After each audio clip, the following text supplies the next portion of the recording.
Class 11th के chapter 4 motion in a plane में जो टॉपिक अब हम शुरू करने वाले हैं वो है relative velocity in two dimension, means relative velocity in a plane. आपको relative velocity in one dimension थोड़ा सा रिकॉल करा देता हूँ। वहाँ पर कोई ऑब्जेक्ट हुआ करता था A, जो कि किसी एक डायरेक्शन में चल रहा है जिसकी वेलोसिटी है v1, और कोई दूसरा ऑब्जेक्ट है B जो किसी दूसरी डायरेक्शन में चल रहा है जिसकी वेलोसिटी है v2। वहाँ पर हम अक्सर दो केस लिया करते थे जहाँ पर दोनों ऑब्जेक्ट की वेलोसिटी या तो सेम डायरेक्शन में हुआ करती थी या अपोजिट डायरेक्शन में हुआ करती थी, और इन दोनों से हम रिलेटिव वेलोसिटी निकालने के लिए जिस रोड पर ये दोनों ट्रेवल कर रहे हैं उस रोड को हम अपोजिट डायरेक्शन में चलाते थे। फॉर एग्जांपल, अगर हम A ऑब्जेक्ट के लिए रिलेटिव वेलोसिटी निकालना चाहते हैं, इसका मतलब ये A ऑब्जेक्ट ऑब्जर्वर है जहाँ से हम B को ऑब्जर्व कर रहे हैं, तो उस केस में हमें A ऑब्जेक्ट के मोशन को रेस्ट में मानना होगा, और ऐसा करने के लिए इस रोड को हम v1 वेलोसिटी से अपोजिट डायरेक्शन में चलाते हैं, और नतीजा ये होता है कि A ऑब्जेक्ट पर दो वेलोसिटीज़ काम करती हैं। एक तो इसकी अपनी वेलोसिटी, दूसरी इस रोड की अपोजिट डायरेक्शन की वेलोसिटी, जिसको हम ये भी कह सकते हैं कि v1 वेलोसिटी को हमने इन दोनों ऑब्जेक्ट पर सुपर इम्पोज कर दिया है। और ऐसा करने पर A ऑब्जेक्ट पूरी तरह से हमें रुका हुआ नज़र आता है, क्योंकि यहाँ पर जो दो वेलोसिटीज़ हैं उन दोनों का डिफरेंस 0 हो जाता है, और जो दूसरा ऑब्जेक्ट है उस ऑब्जेक्ट पर हमें वेलोसिटी का डिफरेंस नज़र आता है।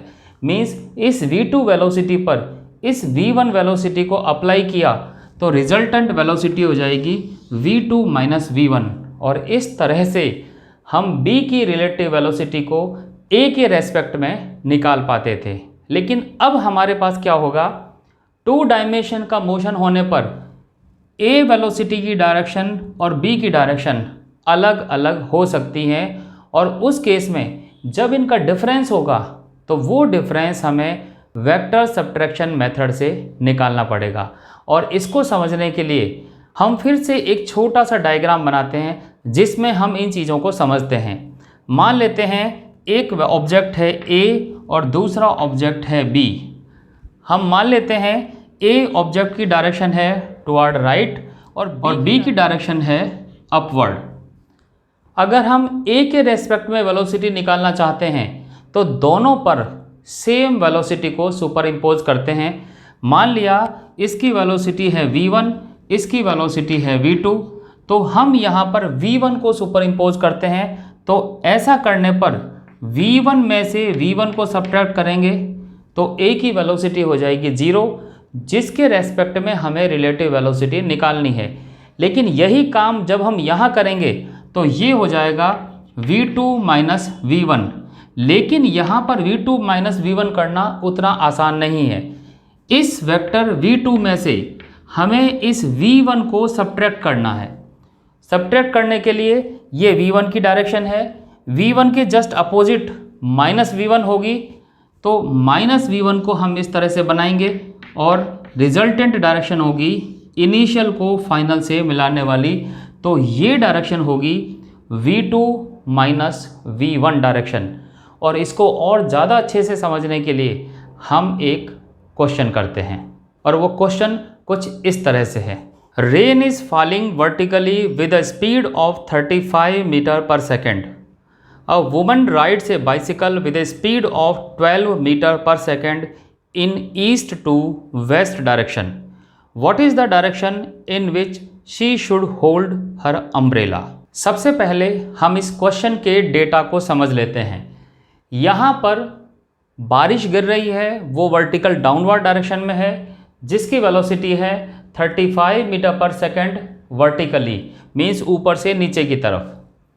वेलोसिटी ऑफ साइक्लिस्ट, एक औरत है जो साइकिल चला रही है जिसकी वेलोसिटी है 12 metre per second east to waste, और हमें पता लगाना है कि उसे किस डायरेक्शन में अपना अम्ब्रेला पकड़ना है कि वो बारिश से बच पाए। पहले हम एक ऑब्जेक्ट को ए मान लेते हैं। मान लिया हमने साइकिलिस्ट को ए माना और रेन को बी माना। हम ए ऑब्जेक्ट की वेलोसिटी को एक तरफ रिप्रेजेंट कर लेते हैं। मान लिया ईस्ट टू वेस्ट डायरेक्शन है, हमारे राइट हैंड साइड में है ईस्ट और लेफ्ट हैंड साइड में है वेस्ट। तो ये है ए की velocity, this is 12 metre per second. This is object A. Second object is rain और उसकी डायरेक्शन है vertical downward, this is B और इसकी स्पीड है V B is equal to 35 और डायरेक्शन है वर्टिकल डाउनवर्ड, जैसा कि डायग्राम में रिप्रेजेंट किया हुआ है। क्वेश्चन में पूछा है उस लेडी को किस डायरेक्शन में अम्ब्रेला पकड़ना होगा, और जब हम ये सोचेंगे तो हम मानेंगे कि ऑब्जर्वर वो लेडी है। मीन्स इस केस में ए ऑब्जेक्ट हमारा ऑब्जर्वर है, और अगर ए ऑब्जर्वर है तो इसको हमें रेस्ट में मानना है। और रेस्ट में हम तभी मानेंगे जब 12 मीटर पर सेकंड की स्पीड अपोजिट डायरेक्शन में हम इस पर अप्लाई कर दें। तो ऐसा करेंगे तो हमें जो सुपर इम्पोज करनी है, मीन्स जो वेलोसिटी इसके ऊपर अप्लाई करनी है, वो होनी चाहिए 12 मीटर पर सेकंड, डायरेक्शन टुवर्ड वेस्ट। इसको हम लिख सकते हैं माइनस वी ए। माइनस इसलिए क्योंकि डायरेक्शन अपोजिट हो चुकी है, और यही वेक्टर हम यहाँ पर भी अप्लाई करेंगे। तो यहाँ पर भी जो दूसरा वेक्टर हमें लगाना पड़ेगा वो माइनस का वी ए होगा और उसकी वैल्यू है 12 मीटर पर सेकेंड।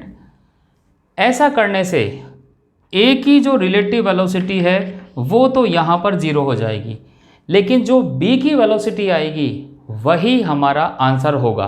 तो पहले इस चीज़ को डायग्राम से रिप्रेजेंट कर लेते हैं। तो डायग्राम में हमें अब दो वेक्टर को ऐड करना है। पहला वेक्टर है वी बी और दूसरा वेक्टर है माइनस वी ए। हम ऐसा भी बोल सकते हैं पहला वेक्टर है वी बी और दूसरा वेक्टर है वी ए, जिसका हम सब्ट्रैक्शन कर रहे हैं। तो पहले हम इन दोनों को डायग्राम में रिप्रेजेंट कर लें। तो पहले हम बनाते हैं पहला vector, this is V B. उसके बाद हम बनाते हैं दूसरा vector minus V A, this is minus V A. Initial को फाइनल पॉइंट से मिलाते हैं और ये जो रिजल्टेंट वेलोसिटी आई इनिशियल को फाइनल से मिलाने वाली, यही हमारा आंसर होना चाहिए। Means V R should be the answer. लेकिन हमें क्वेश्चन में पूछा है किस डायरेक्शन में अम्ब्रेला पकड़ना है। तो उस लेडी को जो कि ईस्ट से वेस्ट की तरफ जा रही है, मीन्स उसकी डायरेक्शन इस तरह से है ईस्ट से वेस्ट की तरफ, तो इसको अम्ब्रेला इस डायरेक्शन में पकड़ना है। मीन्स उसको थोड़ा सा आगे की तरफ करके इस तरह से छाता पकड़ना पड़ेगा, जिससे कि सामने से आने वाली बारिश को वो रोक पाए। तो इस केस में जो एंगल हमें निकालना है वो एंगल ये होगा। और इस एंगल को लिखने का तरीका क्या होगा, अगर ये थीटा हम पता लगा पाते हैं तो हम ये कहेंगे वर्टिकल से, ये डायरेक्शन वर्टिकल, ये एंगल थीटा, तो ये भी थीटा। वर्टिकल से थीटा एंगल पर वेस्ट डायरेक्शन में, ये ईस्ट है ये वेस्ट है, तो वर्टिकल से थीटा एंगल वेस्ट डायरेक्शन में आगे की तरफ उसको अपना अम्ब्रेला होल्ड करना पड़ेगा। और इस थीटा को निकालने के लिए हमारे पास बहुत सिंपल तरीका है। हमने 10th क्लास में सीखा होगा, ट्रिग्नोमेट्री से हम ये थीटा निकाल सकते हैं। इसके लिए हमें कोई स्पेशल फार्मूला याद करने की भी ज़रूरत नहीं है। यहाँ पर हम निकाल सकते हैं tan theta is equal to V A upon V B. V A की वैल्यू हम जानते हैं, this is 12 and V B की value 35 and this is tan theta equal to 0.343। और यहाँ से अगर हमें थीटा की वैल्यू निकालनी है तो ये हम पहले जान चुके हैं। ऐसे केस में जब थीटा निकलता है तो हमें tan थीटा की ट्रिग्नोमेट्रिकल टेबल देखकर उसकी वैल्यू निकालनी पड़ती है, और इस केस में वो वैल्यू होगी करीब करीब 19 डिग्री। तो यहाँ पर इस केस में हमने साइक्लिस्ट के रेस्पेक्ट में बारिश की डायरेक्शन निकाली और उस बारिश से बचने के लिए उसको अम्ब्रेला पकड़ना पड़ेगा वर्टिकल से आगे की तरफ, मीन्स वेस्ट डायरेक्शन की तरफ और 19 डिग्री एंगल पर। तो लिखने का तरीका होगा women should hold her umbrella at an angle of about 19 degree with the vertical toward the west. तो यहाँ पर वेक्टर एडिशन के अलावा जो डिफरेंस हुआ वो है वेक्टर सब्ट्रैक्शन। हालांकि हम जानते हैं कि वेक्टर एडिशन और वेक्टर सब्ट्रैक्शन में बहुत ज़्यादा फ़र्क नहीं है, हम सिर्फ डायरेक्शन नेगेटिव करके एडिशन के फॉर्मूले को ही यूज़ करते हैं। लेकिन रिलेटिव वेलोसिटी इन प्लेन निकालते समय हमें एंगल का ध्यान रखते हुए एडिशन या सब्ट्रैक्शन करना पड़ेगा। तो ये था रिलेटिव वेलोसिटी इन 2 डायमेंशन।